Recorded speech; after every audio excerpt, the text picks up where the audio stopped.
दोस्तों सबसे पहले जरा इस फोटो को देखिए। ये चेहरा जरूर ही आपको जाना पहचाना लग रहा होगा। आपको बता दूं कि ये हमारे भारत के current prime minister Narendra Modi ji हैं, जो साल 1975 की इमरजेंसी के टाइम अपना भेष बदलकर सिख बन गए थे ताकि वो जेल जाने से बच सके और सीक्रेटली इंदिरा गांधी के खिलाफ आंदोलन को कंटिन्यू कर सके। 25 जून साल 1975 का वो दिन जब इंदिरा गांधी के द्वारा इमरजेंसी की घोषणा की गई थी, इसे आज भी भारत के इतिहास का सबसे काला दिन माना जाता है। इस दौरान 21 महीनों तक इंदिरा गांधी ने पूरे भारत पर अपना अकेले का राज चलाया और ऐसा कहा जाता है कि इमरजेंसी के समय का फायदा उठाकर उन्होंने भारत के कानून को जड़ से कमजोर कर दिया। लेकिन भारत पर ऐसी भी क्या संकट आ गई थी कि इंदिरा गांधी को इमरजेंसी लगानी पड़ी, और अगर इसके पीछे उनका मकसद खुद को या फिर एक पार्टी को ही फायदा पहुंचाना था, तो फिर इमरजेंसी हटने के तुरंत बाद इलेक्शन क्यों कराए गए? इन सभी सवालों का जवाब आपको आगे इसी वीडियो में ही मिलने वाले हैं। तो दोस्तों साल 1966 में जब उस टाइम के प्राइम मिनिस्टर लाल बहादुर शास्त्री की अचानक मौत हो जाती है, तब इंदिरा गांधी भारत की नई प्राइम मिनिस्टर बनती हैं। और फिर अगले ही साल 1967 में हुए जनरल इलेक्शन में जीत के साथ वो जनता का विश्वास भी हासिल कर लेती हैं। भारत का गरीब तबका अपनी नई प्राइम मिनिस्टर से उम्मीद लगाए बैठा था और इंदिरा गांधी भी उनसे गरीबी हटाने के बड़े बड़े वादे करती हैं। साल 1967 में इंदिरा गांधी की कांग्रेस सरकार भारत के टॉप 14 प्राइवेट बैंक्स को नेशनलाइज कर देती है ताकि इन बैंक्स के ब्रांचेस को छोटे छोटे शहरों और गांव में भी खोला जा सके, और इस कदम से छोटे इंडस्ट्रीज, बिजनेसेस और गरीब किसानों को बैंक से लोन लेने में आसानी हो सके। लेकिन उस टाइम ग्राउंड लेवल पर करप्शन इतना ज्यादा था कि इंदिरा गांधी के इस फैसले से गरीबों को कोई फायदा नहीं मिल पाता है। ऊपर से JRD टाटा और GD बिरला जैसे बड़े उद्योगपति इंदिरा गांधी के सरकार पर भड़क उठते हैं, क्योंकि उन लोगों ने प्राइवेट बैंक्स के शेयर्स में बहुत ज्यादा इन्वेस्ट किया हुआ था, जो कि अचानक से सब डूब जाता है। इन्हीं बैंक्स के शेयर होल्डर्स में से एक RC कूपर सरकार के इस फैसले के विरोध में सुप्रीम कोर्ट चले जाते हैं, जहां उनकी जीत होती है और सुप्रीम कोर्ट बैंक्स को नेशनलाइज करने के सरकारी फैसले को अनफेयर बताकर खारिज कर देती है। लेकिन इंदिरा गांधी की सरकार को ये फैसला इतना नामंजूर था कि वो कोर्ट के खिलाफ जंग में उतर जाती है। इंदिरा अगले ही साल भारत के कानून में एक बदलाव करती हैं और कोर्ट के फैसले को पलट कर रख देती हैं। इस बदलाव को 25th अमेंडमेंट का नाम दिया गया है। इसके जरिए इंदिरा गांधी की सरकार सुप्रीम कोर्ट की पावर्स को काफी कम कर देती है। इसके कुछ सालों के बाद से दोबारा से सुप्रीम कोर्ट और इंदिरा गांधी की सरकार की टक्कर होती है, जब प्रिवी पर्स का मामला कोर्ट में आता है। एक्चुअली दोस्तों आजादी के टाइम सभी राज्यों को भारत में मिलाने के लिए भारत के लीडर्स ने राजाओं और महाराजाओं को ये वादा किया था कि उनके परिवार को हर महीने भारत सरकार की तरफ से कुछ अमाउंट दिया जाएगा, और इसे ही उस टाइम पर प्रिवी पर्स कहा जाता था। इंदिरा गांधी प्रिवी पर्स के कानून को खत्म करना चाहती थी, क्योंकि उनका मानना था कि अब राजा महाराजाओं को फ्री में पैसे देने की कोई जरूरत नहीं है। इसके लिए उनकी सरकार एक बिल लेकर आती है, लेकिन बहुमत न होने की वजह से उनका ये बिल राज्यसभा में पास नहीं हो पाता है। यहाँ पर भी अपनी बात मनवाने के लिए इंदिरा गांधी सरकार अपना दिमाग चलाती है और ये घोषणा कर देती है कि अब ये रूलिंग फैमिलीज यानी कि राजा महाराजा की फैमिलीज को रिकॉग्नाइज नहीं किया जाएगा। यानी कि अब से न कोई रूलिंग फैमिलीज होगी और न ही उन्हें प्रिवी पर्स देने की जरूरत पड़ेगी। इसके बाद से ये मामला सुप्रीम कोर्ट में चला जाता है, जहां सुप्रीम कोर्ट सरकार के इस अनाउंसमेंट को गैर कानूनी डिक्लेयर कर देती है। लेकिन पिछली बार की तरह ही इस बार भी इंदिरा गांधी की सरकार चुप नहीं बैठती और फिर 1971 में भारत के कानून में 26th अमेंडमेंट किया जाता है, जिसके जरिए प्रिवी पर्स को हटाकर सुप्रीम कोर्ट के फैसले को रिवर्स कर दिया जाता है। इसी साल देश में एक बार फिर से इलेक्शन होते हैं और इंदिरा गांधी पूर्ण बहुमत के साथ सरकार बनाती हैं। दोबारा सत्ता में आने के बाद इंदिरा गांधी पर जैसे पावर और पॉलिटिक्स का भूत सवार हो जाता है, और फिर वो ऐसे ऐसे डिसीजंस लेती हैं जिससे वो भारत पर कंप्लीट कंट्रोल जमा सकें। इंदिरा गांधी राज्यों के लिए सिर्फ उन्हीं चीफ मिनिस्टर्स का चुनाव करने लगती हैं जो कि उनकी और उनकी फैमिली के सबसे ज्यादा करीबी हों, ताकि वो राज्य सरकार को भी आसानी से अपने इशारों पर नचा सकें। अब दोस्तों इसी साल यानी 1971 में भारत पाकिस्तान का वॉर भी होता है, जिसमें भारत पाकिस्तान को बुरी तरह से हरा देता है। लेकिन दूसरी तस्वीर ये भी थी कि वॉर की वजह से भारत की आर्थिक स्थिति पर गहरा असर पड़ा था, जिससे भारत में महंगाई आसमान छूने लगी और लोगों को लगता है कि इंदिरा गांधी ने जो गरीबी हटाने के वादे किए थे वे सब झूठे थे। साथ ही क्योंकि इस टाइम कांग्रेस पूरे भारत के सत्ता को कंट्रोल कर रही थी, तो फिर इस पार्टी के कई बड़े बड़े नेता अपनी जेब भरने के लिए करोड़ों के घोटालों को अंजाम देते हैं। 1974 में गुजरात के चीफ मिनिस्टर चिमनभाई पटेल पर भी ऐसे ही एक घोटाले का आरोप लगता है, जिसके बाद से गुजरात के रहने वाले लोग भड़क जाते हैं और बड़ी तादाद में सड़कों पर उतरकर चिमनभाई पटेल की सरकार को हटाने की मांग करने लगते हैं।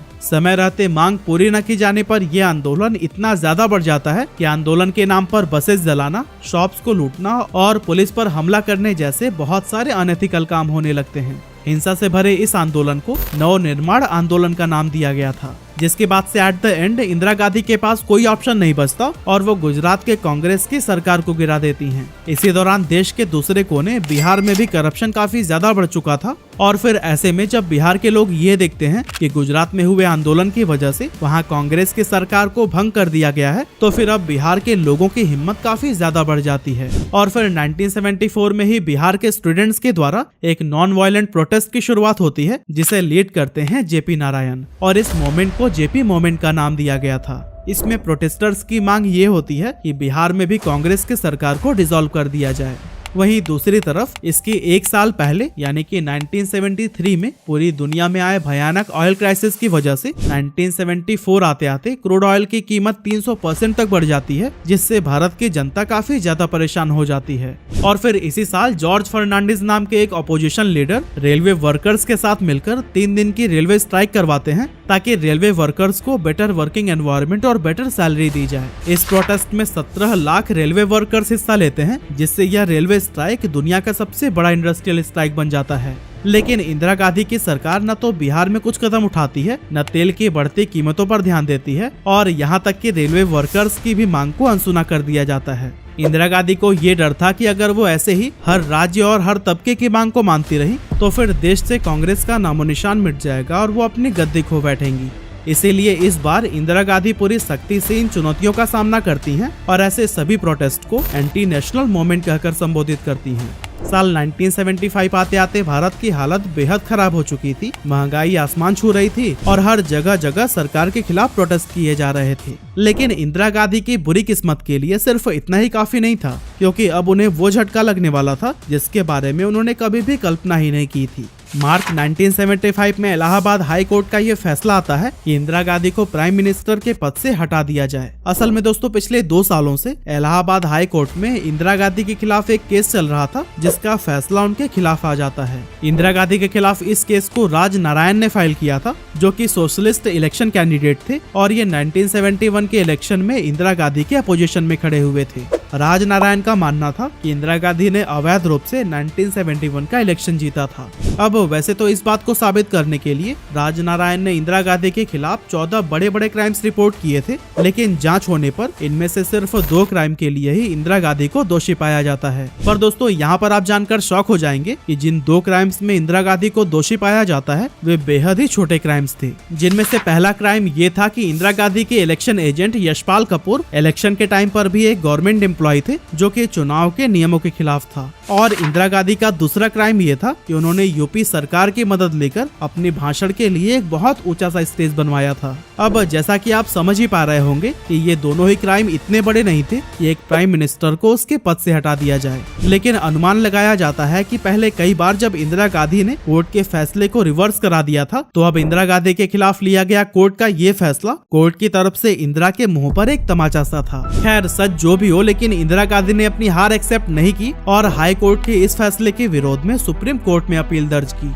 वहीं दूसरी तरफ अपोजिशन पार्टी वालों ने इस बात का पूरा फायदा उठाया और वे सड़कों पर उतरकर डिमांड करने लगे कि इंदिरा गांधी को अपने पद से तुरंत ही रिजाइन कर देना चाहिए। इसी बीच बिहार का जेपी मूवमेंट भी दोबारा से तेजी पकड़ लेता है और जेपी नारायण अपोजिशन पार्टी के साथ मिलकर इंदिरा गांधी का विरोध करने लगते हैं।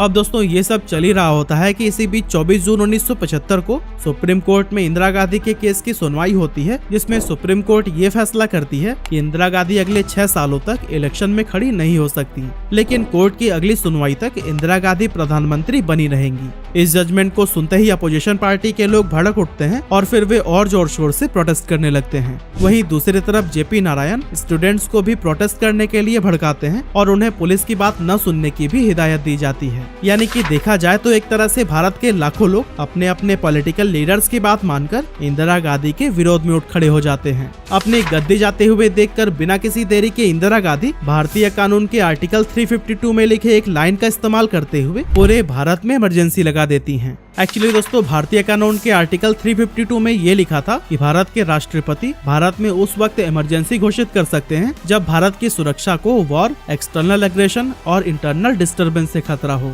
और दोस्तों इंदिरा गांधी ने इसी इंटरनल डिस्टर्बेंस शब्द का इस्तेमाल करते हुए उस समय के राष्ट्रपति फखरुद्दीन अहमद अली से ये रिक्वेस्ट की कि वे भारत में इमरजेंसी लागू कर दें, क्योंकि उस समय भारत आंतरिक रूप से पूरी तरह से डिस्टर्ब था। राष्ट्रपति भी उनकी मांग को मान लेते हैं और इंदिरा गांधी के कोर्ट के सुनवाई के अगले ही दिन यानी कि 25 जून की रात को पूरे देश में इमरजेंसी लगा दिया जाता है। अब दोस्तों इमरजेंसी का मतलब आप सबको पता है, इसमें सारी पावर राष्ट्रपति के हाथों में चली जाती है, लोगों से उनके फंडामेंटल राइट्स छीन लिए जाते हैं और सरकार जब चाहे तब किसी को भी जेल में डाल सकती है। इमरजेंसी अनाउंस होने के कुछ घंटों के अंदर ही जॉर्ज फर्नांडिस, चरण सिंह, मोरारजी देसाई, LK आडवाणी और JP नारायण जैसे कई अपोजिशन लीडर्स को अरेस्ट कर लिया जाता है। सरकार रात में पूरे दिल्ली की बिजली काट देती है ताकि अगले दिन कोई भी न्यूज़पेपर में इस खबर को न छाप सके। और फिर इसकी अगली सुबह इंदिरा गांधी ये अनाउंसमेंट करती हैं कि राष्ट्रपति जी के द्वारा देश में टेम्पररी इमरजेंसी लगा दी गई है। वो कहती हैं कि जब से उन्होंने प्रधानमंत्री पद को संभाला है और लोगों की भलाई के लिए कदम उठाए हैं, तभी से उनका विरोध किया जा रहा है और उन्हें हटाने की साजिश की जा रही है। इंदिरा गांधी के अगर शब्दों में कहूँ तो प्रजातंत्र के नाम पर प्रजातंत्र को ही नकारने की कोशिश की जा रही है।